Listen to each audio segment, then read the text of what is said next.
Alright, welcome back to my YouTube channel. I'm Andy's Vlog. Nako, eto, isiniwalat ni dating Senador Leila de Lima ang patuloy na pananakot sa kanya nitong dating Presidente Digong. Nako po, ay talagang hindi tumitigil ng pananakot itong dating Presidente na ito. Talagang matindi Mga kaibigan, sa puntong ito ay samahan niyo po ako tuklasin kung anong klaseng pananakot ang ginagawa nitong si Digong dito kay de Lima. At siyempre mga kaibigan, ay napakainit na usapin itong matinding ganti nitong si de Lima, sapagkat ang sabi nga ni de Lima ay pumalag siya. Pinalaga ng kanyang ang pananakot sa kanya. Ito ang sabi ni de Lima. Hindi ako takot sa iyo, Duterte. Duwag ka.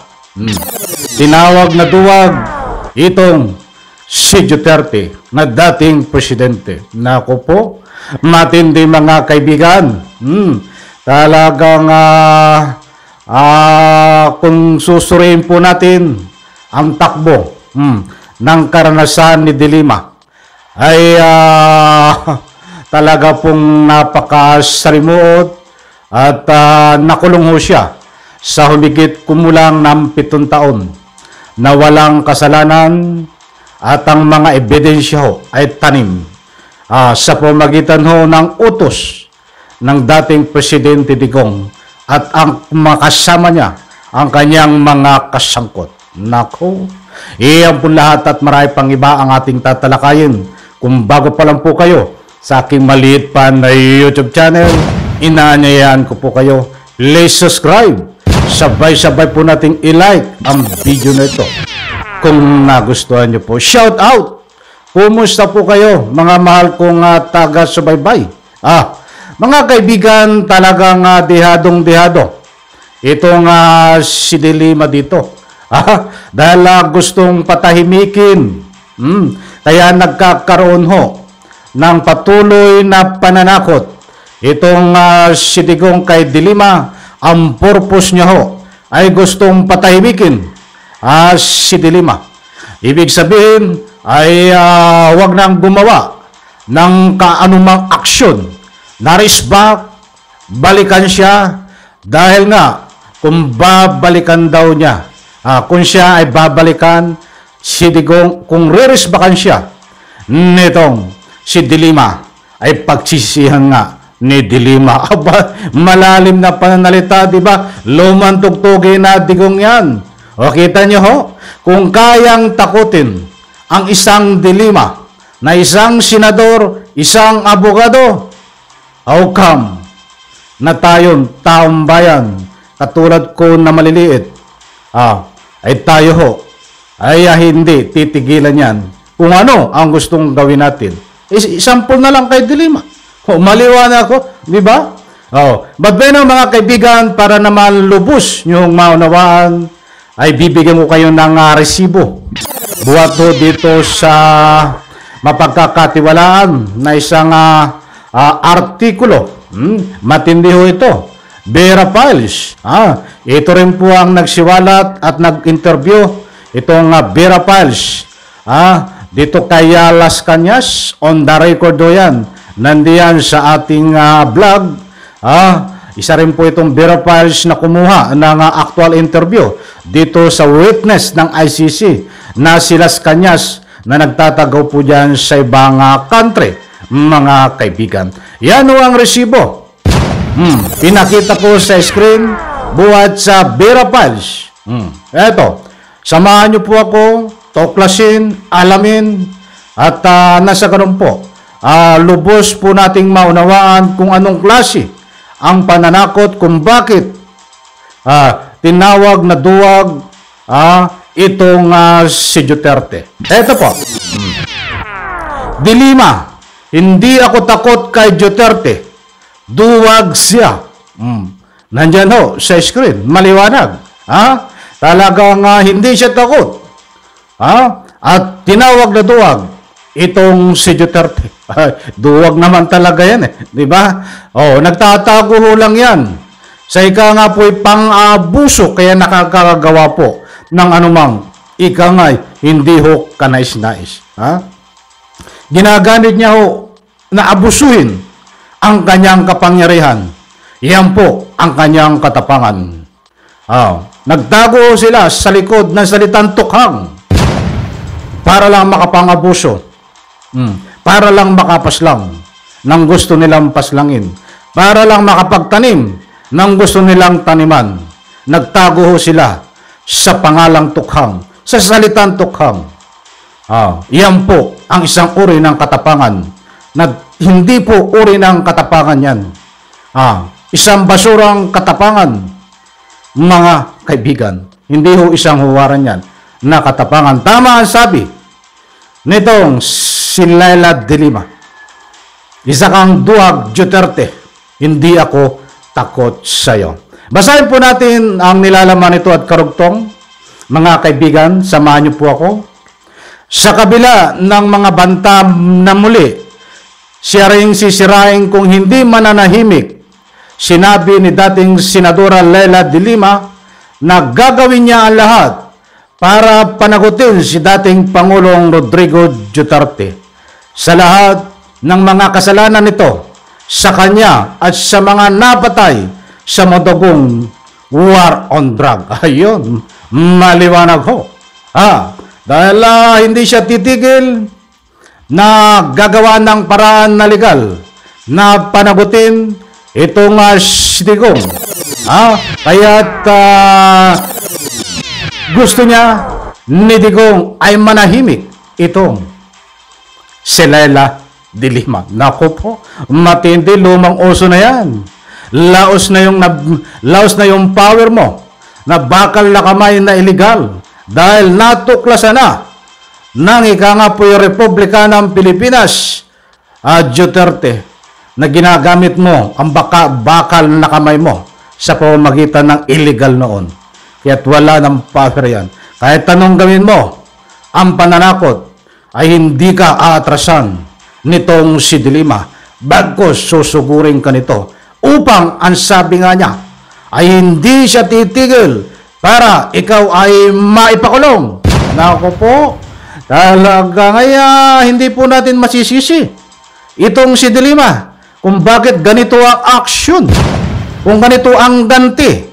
Dahil karapatan niya hong ipagtanggol ang kanyang sarili, karapatan niyang mabawi ang 7 taon na nakulong siyang walang kasalanan, na pinakulong sa pamamagitan ng mga fabricated at tanim ebidensya kasama ang mga kasangkot nitong si Digong nung kasalukuyang siya ang Pangulo. Maliwanag pong walang kasalanan, maliwanag pong tanim. Dahil 3 kaso ang na-dismiss. Mga kaibigan, dahil lumalabas mga tanim, fabricated ang ebidensya. Sino magtatanim nun? Nasabi ko na kung sino. Okay, patuloy po mga kaibigan. Eto. Talagang ang dami nagko-comment dito. Eto.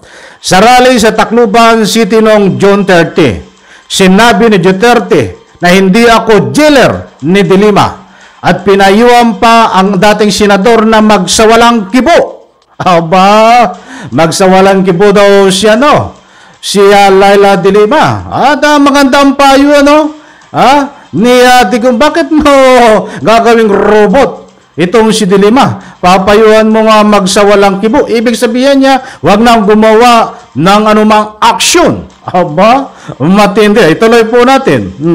Magsawalang kibo na lamang matapos ito mapawalang sala sa 2 kaso noong Hunyo 24. Halos 7 taon nakulong si de Lima habang nililitis ang 3 kaso kung saan isinangkot siya sa illegal drug trading sa New Bilibid Prison. Huwag kang sumobra kasi pag lumabas yun ulit, yan po ang banat ni dating Presidente Digong kay de Lima. Huwag kang sumobra kasi pag lumabas yan ulit, nako po, ano yung pananakot mo dito? Binablockmail mo na naman to. Ano ito? Dinggin po natin pakinggan. Kung itong ang sinasabi ni dating Presidente Digong na huwag kang sumubra kasi pag lumabas yun ulit, lalo ka lang babaon. Ay may hawak pang ebidensya pala. Itong si Digong. Nandito eh. Kaya nga tinatakot si Dilima. Kung gagawa ng aksyon si Dilima, ay baka lumabas yun ulit. Talaga nang bablockmail Ituloy po natin. Do not tempt the gods, find your peace. Where you are now, huwag kang kumalikot ng away kasi pagsisisihan mo. Iyan, hirit ni Duterte habang tila ipinapahiwatig ang binabanggit niya noong 6 video ni Dilima. Talagang alam nyo, subaybay ko ito. Isa rin sa pinapanakot ni Duterte dito sa kanyang mga sinabi dito ay mayroon 6 video. Itong si Dilima. Yan po ay aking yan ay aking nasubaybayan, mga kaibigan. Naku, kukulangin tayo sa oras. Kung sasabihin ko ito sa inyo kung bakit hindi napanood diyan sa hearing. Sapagkat sangkot-sangkot ho sila di ba? Alam niyo, bago panoorin ang isang video, diyan ho, sa ika nga po'y Senado, ay dadaan mo na yung iba sa motion. Para lang ho hindi mapanood kasi may nagpresento. Pinresent po diyan sa hearing, nagkaroon po ng motion na hindi raw pwedeng panoorin dahil 6 video. Mga kaibigan, malaswa kung papanoorin doon. Ay lumalabas na fabricated din ho yun. Scripted. Yung mga sinasabi nila, kunwari pinigilan ang video na hindi panoorin. But ang totoo, walang 6 video, mga kaibigan.